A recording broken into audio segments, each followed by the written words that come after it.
Então, minha gente, o meu nome é Adassa, eu trabalho com constelação familiar e tô aqui através dessa série de vídeos, eu tô buscando responder a seguinte pergunta: como tomar decisões? Estamos conversando aqui sobre aquela força que é necessária para se tomar uma decisão e se manter firme nela. Então é sobre isso que nós estamos conversando nessa série. No último vídeo, nós fizemos um exercício e o objetivo era conectar mente e coração, mente e alma. Então esse foi o exercício que a gente fez no último vídeo, né? E agora? Agora nós vamos conversar um pouquinho sobre a purificação da alma, porque eu falei para vocês aqui no vídeo que o eu, a mente, precisa ter esclarecimento.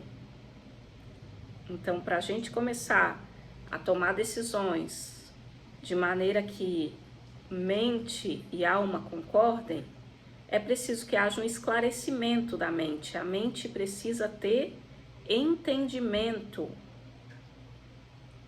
E o que eu falei também é que mais para frente a gente vai ver que também precisa haver uma purificação da alma.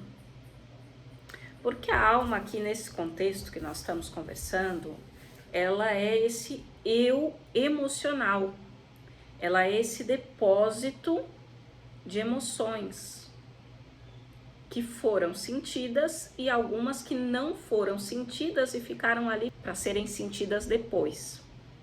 Porque acontece que quando a gente está passando por um momento difícil da vida, é muito comum que a gente não tenha o psicológico para lidar com aquelas emoções naquele momento.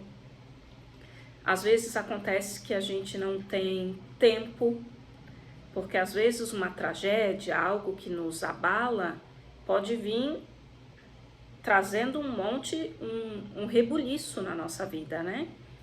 Então, às vezes a gente faz o quê? Ali no meio da tragédia tem que lidar o quê? Com como se sustentar, como conseguir um emprego. Então, tem outras coisas que se tornam mais imediatas do que olhar para aquelas emoções, para aquele sofrimento.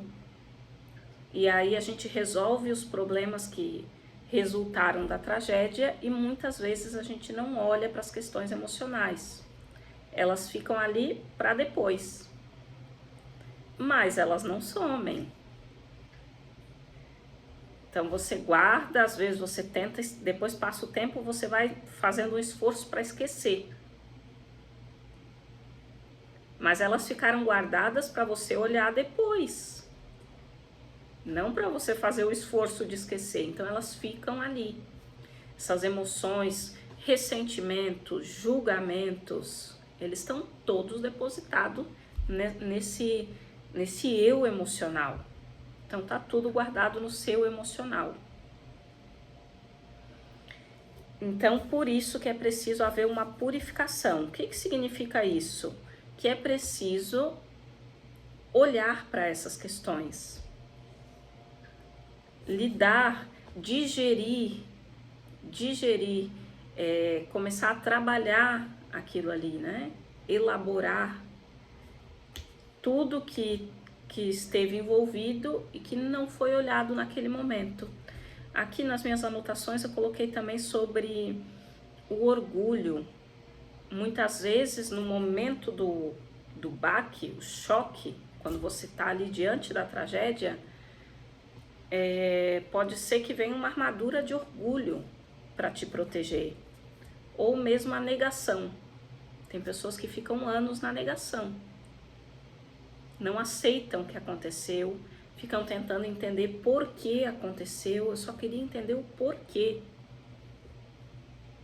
Então, ainda está vivendo na negação, né? Então, essas barreiras que servem para proteger, ou te proteger emocionalmente, ou proteger uma identidade, né?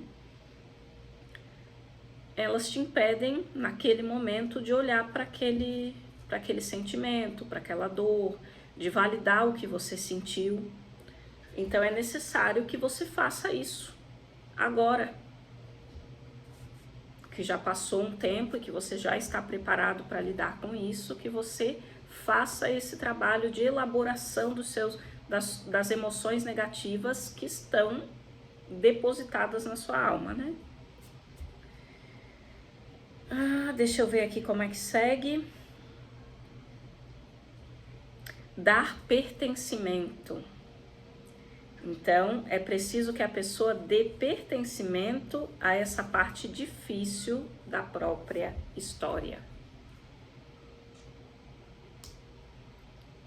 Então, isso que significa elaborar essas questões emocionais que estão guardadas, essas histórias difíceis, essas memórias de dor, precisam uma a uma sendo elaboradas para que aí elas se dissolvam e você vai fazendo esse trabalho de purificação dessas águas emocionais. Então esse é o trabalho que é necessário. Agora vamos entrar aqui a dar um passo a mais. Nós vamos dar um passo a mais aqui no entendimento. A dupla mente e alma, Bert Hellinger vai chamar na teoria de consciência pessoal. Então, a consciência pessoal. Segundo Bert Hellinger, a consciência pessoal está submetida a uma outra consciência que é mais forte do que ela. Por isso que nós estamos dando um passo a mais. A consciência de grupo. A consciência do grupo familiar. Também chamada de consciência de clã ou grande alma. Então, Bert vai usar várias expressões para falar dessa consciência. Então, é a consciência do grupo familiar. Então, existe a consciência pessoal e existe a consciência de grupo. Eu tenho também uma consciência de grupo. E é sobre isso que nós estamos nos apropriando, começando a entender que, além de estarmos submetidos à nossa consciência pessoal, lembra? Aquela consciência que puxa e que solta, essa consciência está debaixo de uma outra consciência que é mais forte do que ela, que é a consciência de grupo. Por quê? Quando nós estamos começando a estudar aqui a constelação familiar, que é uma terapia de uma perspectiva sistêmica. E qual que é a regra dos sistemas?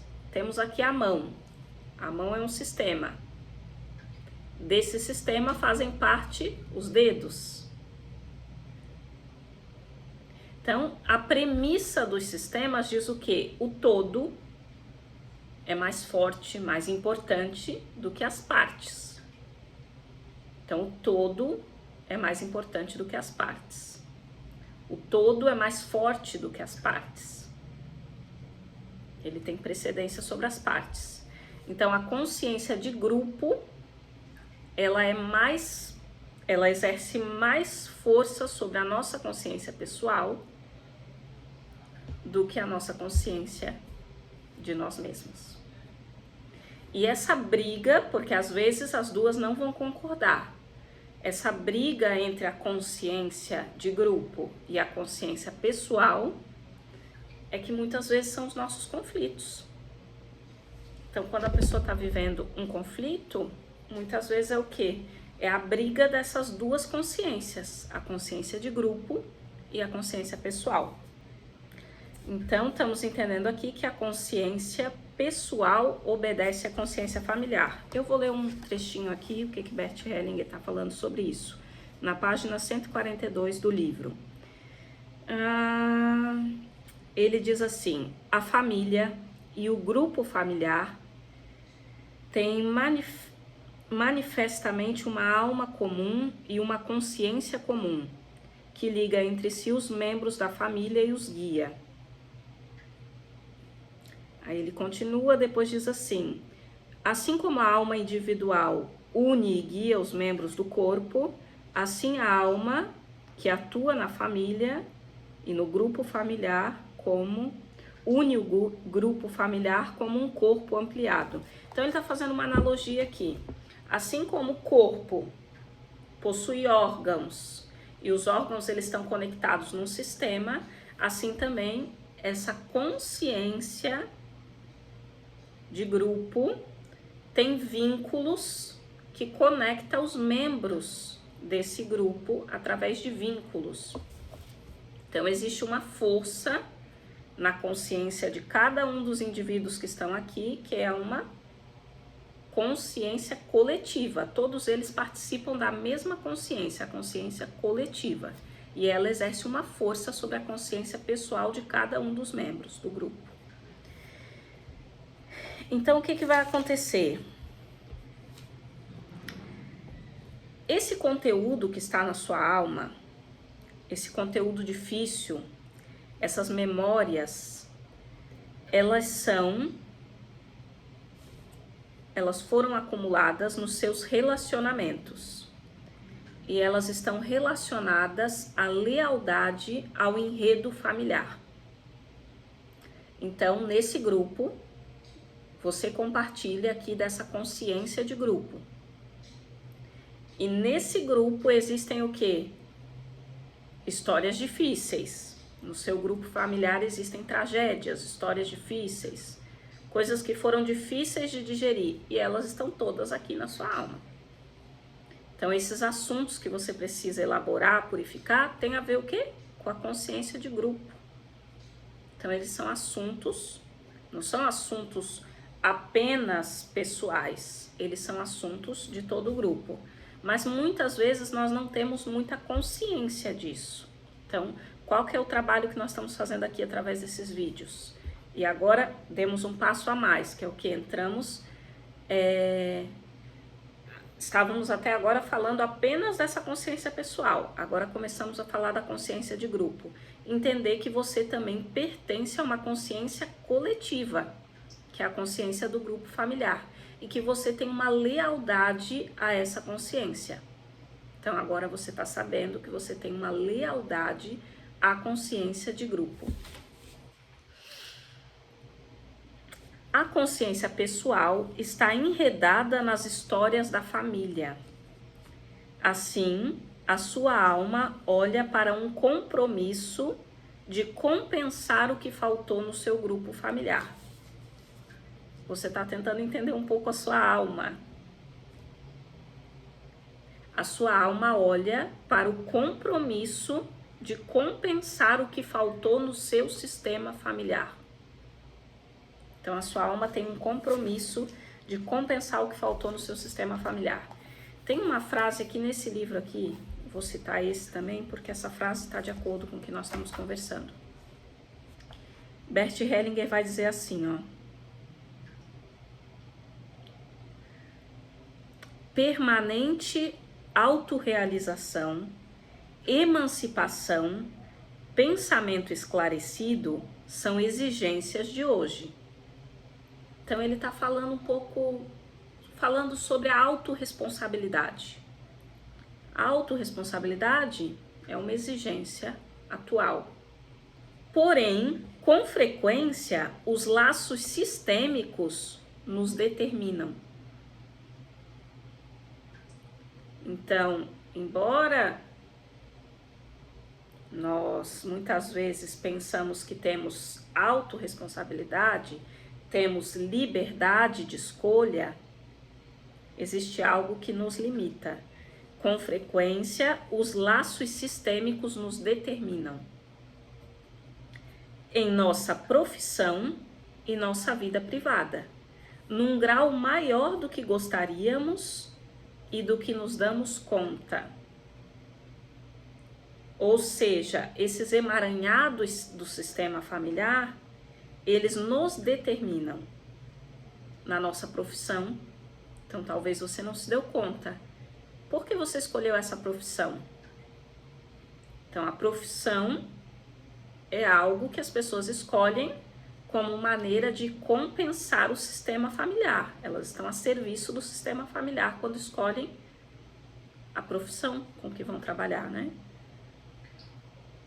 a sua vida privada num grau maior do que gostaríamos e do que nos damos conta. Ou seja, estamos mais limitados do que pensamos. Temos menos liberdade de escolha do que pensamos. Temos menos livre-arbítrio do que nos damos conta, por conta dessa consciência de grupo, desses laços sistêmicos.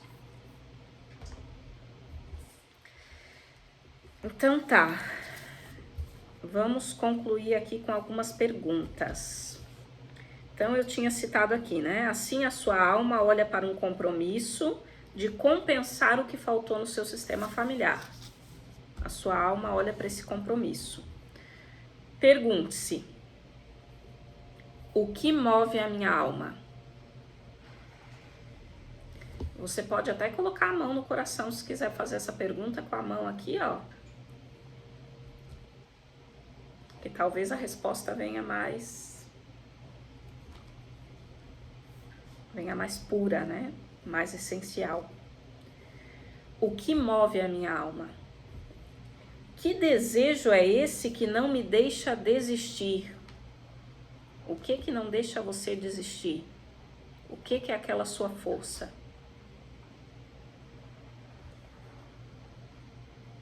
Que assunto é esse que quando tocam, um assunto que quando as pessoas falam desse assunto, parece que uma multidão dentro de mim se levanta? Que assunto é esse que quando as pessoas, aquele calcanhar de Aquiles, que quando tocam no assunto, uma multidão se levanta dentro de mim? Então, as respostas a essas perguntas são assuntos do sistema familiar. São assuntos dessa consciência coletiva, são a sua lealdade à consciência coletiva. E como nós estamos vendo aqui nessa série, a consciência não nos deixa tomar certas decisões. A consciência é quem nos freia. Então agora você está vendo aí que tem mais uma consciência e uma lealdade que você tem a uma consciência de grupo, que é a consciência do grupo familiar, e que te deixa com menos liberdade do que você acreditava que tinha. Muitas das decisões que você diz que tomou, eu tomei essa decisão, na verdade foram formas de compensar o que faltou no seu sistema. Foi você trabalhando como parte do sistema, estando a serviço do sistema.